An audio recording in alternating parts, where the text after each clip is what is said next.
Hello guys, आज हम 2 साल पहले बनाए गए बर्ड हाउस की निगरानी के लिए 2 कैमरे लगाएंगे और आपको यकीन नहीं होगा कि आगे क्या होगा।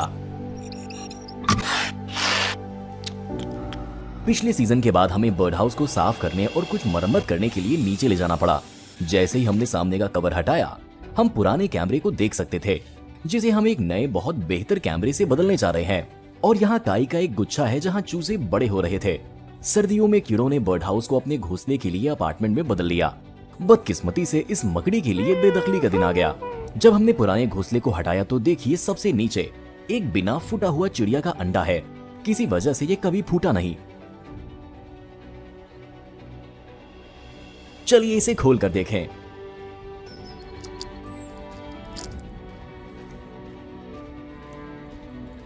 वाह, इतने वक्त के बाद भी ये खाने लायक है, लेकिन जाहिर है हम इसे नहीं खाएंगे।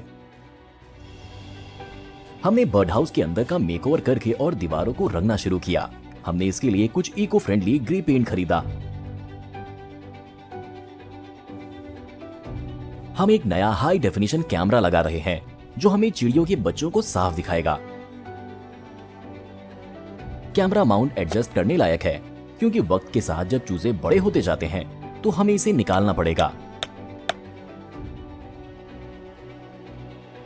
इन बोर्डों में एक शायद ठंड से टूट गया था, इसीलिए हमने इस गैजेट का इस्तेमाल करके इसे थोड़ा मजबूत करने की कोशिश की। हमने चिड़िया के बैठने के लिए दीवार पर एक टहनी लगाई और बर्ड हाउस को पेड़ से फिर से जोड़ा। लेकिन बर्ड हाउस के बाहर क्या हो रहा है ये देखने के लिए हमने एक और कैमरा खरीदा। इसे एक छड़ी पर लगाया, जिसे हमने बाड़ में जोड़ा। इस बाहरी कैमरे के साथ हमें उम्मीद है कि हम उस सटीक पल को कैप्चर करने में कामयाब होंगे जब चूजे घोंसला छोड़ते हैं। कुछ दिनों बाद पहली फुदकी बर्ड हाउस में दिखाई दी। ये उस रस्सी पर उतरी जिसका इस्तेमाल हम वहां चढ़ने के लिए करते हैं। फिर शायद उसे एक डाल समझकर कैमरे पर कूद गई। कुछ ही देर बाद एक और फुदकी उड़कर आई। उन्होंने जगह का अच्छे से जायजा लिया। उनमें से एक अंदर भी गई, जबकि दूसरा खतरे से बचने के लिए निगरानी करता रहा। हमें वाकई उम्मीद थी कि वो यहाँ आएंगे, लेकिन वो उड़ गए और कभी वापस नहीं आए। बाद में हमने चिड़ियों को आकर्षित करने की उम्मीद में बर्ड हाउस में कुछ बीज और चूरा डाला।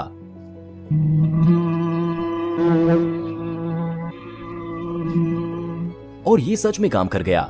चिड़ियां आने लगी, लेकिन सिर्फ बीज खाने और अंदर कुछ अजीब छोटी छोटी रस्में करने।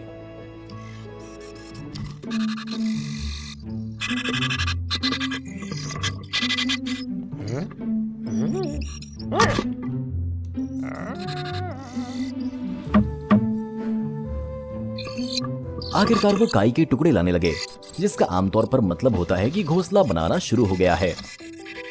लेकिन फिर कुछ हुआ होगा, वो कभी वापस नहीं आए। गर्मियां आईं और चली गईं, और फिर सर्दियां आ गईं। हम बहुत मायूस थे। न सिर्फ हमारा एक्सपेरिमेंट नाकामयाब हो गया था, बल्कि हमें पता भी नहीं था कि ऐसा क्यों हुआ। जब बाहर आई तो हमें ज्यादा उम्मीद नहीं थी। फिर भी हम बीच बीच में बर्ड हाउस को चेक करते रहे, लेकिन ये हमेशा खाली रहता था। एक दिन हमने अंदर झांका और देखा एक असली फुदकी बस वहां बैठी हुई हमें घूर रही थी। और चूंकि ये घोंसले में बैठी थी, इसका मतलब सिर्फ एक ही बात हो सकती है, इसके नीचे कुछ था। हमने जल्दी से अपना कैमरा सेट किया और ये देखने के लिए इंतजार किया कि आगे क्या होगा। फुदकी शायद कैमरे से चौंक गई थी, लेकिन उड़ने के बजाय वो वहीं रुकी रही। उसके इंस्टिंक्ट ने चाहे कुछ भी हो उसे अंडे का बचाव करने के लिए कहा। उसने अपने पंखों को 2 तेज जोरदार फड़फड़ाहट से राक्षस को भगाने की कोशिश की। जब वो काम नहीं आया तो वो सीधे कैमरे के पास पहुंची और धमकी भरे अंदाज में अपनी चोंच मारी। कुछ पल के बाद उसने अपने पति को बिन बुलाए मेहमान को भगाने के लिए बुलाया। वो अपनी चोंच में मकड़ी लेकर बर्ड हाउस में घुसा। बहुत बड़ा सा काला कैमरा दिखा और तुरंत उड़ गया। बहुत भरोसेमंद पति है। आखिरकार माफूद की बर्ड हाउस से बाहर उड़ गई, जिसने हमें एक झलक दी कि वो किस चीज की रखवाली कर रही थी। भूरे रंग के धब्बों वाले 9 छोटे सफेद अंडे। दुख की बात है कि उनमें से सभी जिंदा नहीं बचेंगे। वक्त के साथ चिड़ियों को कैमरे की आदत हो गई। दिन की ज्यादातर वक्त मादा अंडे पर बैठी रहती थी, उन्हें अपने शरीर से गर्म करती थी और उन्हें ध्यान से घुमाती थी ताकि ये पक्का हो सके कि वो बराबर से गर्म हो गए हैं।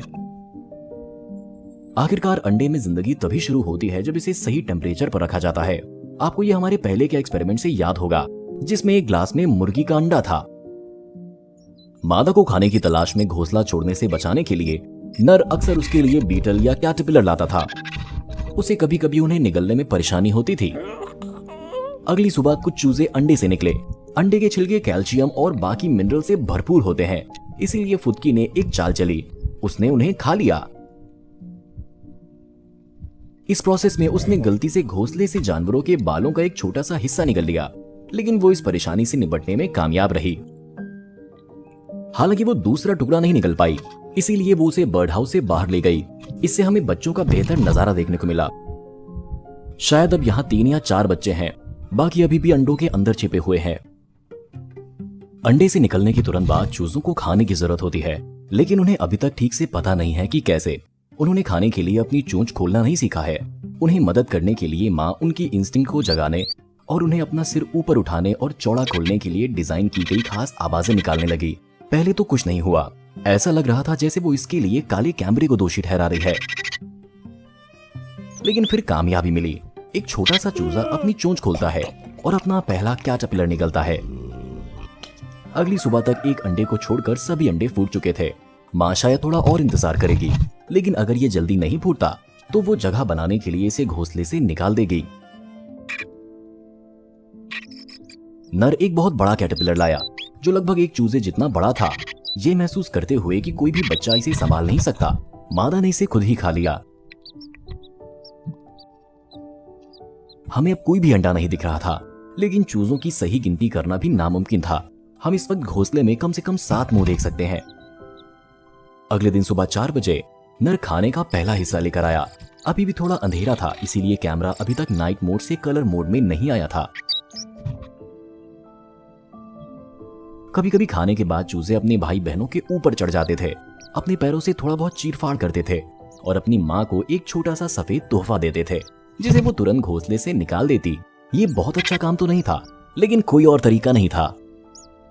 अंडे से निकलने के बाद अब चौथा दिन है। इस शॉट में हम देख सकते हैं कि मादा खाना लेकर लौटती है और चूजों को खिलाना शुरू करती है, लेकिन एक वक्त पर उसका पैर गलती से उनकी चोंच में फंस जाता है। वो बेचारा चूजा ठीक से ऊपर नहीं उठ पाता और जिसकी वजह से खाने से चूक जाता है। इस घोंसले में जो सबसे ऊपर उठता है वो आमतौर पर पहले खाता है। अब इसे देखिए, फीडिंग कॉल का एकदम सही जवाब।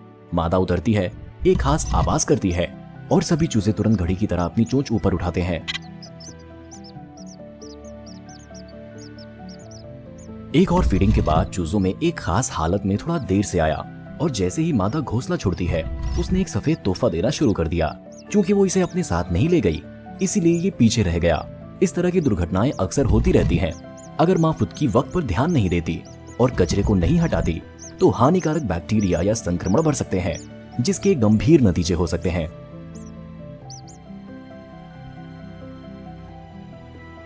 अगर आपने ध्यान दिया होगा तो आपने देखा होगा कि पहले चूजे घोंसले के बीच में बैठे थे, लेकिन जैसे जैसे वो बड़े होते गए, वो किसी तरह एक तरफ चले गए, बर्ड हाउस की दीवार के करीब। उस तरफ ज्यादा ठंडा है और टेम्परेचर में गिरावट उनके लिए अच्छा नहीं होगा। हमें वो बदलाव पसंद नहीं आया, लेकिन उस वक्त हमें नहीं पता था कि ऐसे में क्या करना है। और फिर एक दिन नर किसी तरह के बहुत बड़े कीड़े के साथ वापस आया और उसे मादा की चोंच में डाल दिया। हमें सच में यकीन नहीं हुआ कि कोई भी चूजा इतना बड़ा कुछ निगल सकता है, लेकिन यकीनन उनमें से एक ने अपनी चोंच चौड़ी की और किसी तरह उसे निगलने में कामयाब रहा। 5वें दिन हमने देखा कि मादा घोंसले में कुछ ढूंढ रही थी या शायद कुछ निकालने की कोशिश कर रही थी। कुछ मिनट बाद उसने चूजे में से एक को बाहर निकाला। वो हिल नहीं रहा था। ये एक मुश्किल फैसला रहा होगा। शायद वो चूजा बीमार पैदा हुआ था या उसके जीन कमजोर थे। यही वजह है कि फुदकी इतने सारे अंडे देती है, सबसे मजबूत और स्वस्थ चिड़िया को जिंदा रहने का मौका देने के लिए। 6ठे दिन नर ने एक सूरजमुखी का बीज पाया, उसे छीला और मादा के पास लाया। चूजों के लिए इसे पचाना बहुत मुश्किल था, इसीलिए मादा ने इसे अपने पैर से दबाया, अपनी चोंच से इसे मार मार कर कुचल दिया और बच्चों को खिला दिया। ईमानदारी से हम हमेशा ये सोचकर हैरान होते हैं कि छोटी चिड़िया भी कितनी होशियार हो सकती है। उस शाम बाद में नर शायद किसी बेवकूफी में एक ततैया ले आया। शुक्र है कि मादा को तुरंत एहसास हो गया कि ये कितना खतरनाक हो सकता है और उसने तुरंत उससे छुटकारा पा लिया। उसने भी उसके लाए गए पत्थर के एक छोटे टुकड़े के साथ ऐसा ही किया। देखने के इस पूरे प्रोजेक्ट के दौरान हमारे कैमरे ने 20,000 से ज्यादा वीडियो क्लिप्स रिकॉर्ड किए। हम उन्हें शिफ्ट में देख रहे हैं, जिसमें 2 लोग एक साथ 4 स्क्रीन देख रहे हैं। अगले वीडियो में हम आपको दिखाएंगे कि कितने चूजे जिंदा रहने में कामयाब रहे और उन्हें शिकारियों से लेकर कुदरत तक घोंसला छोड़ने से पहले किन किन मुसीबतों का सामना करना पड़ा।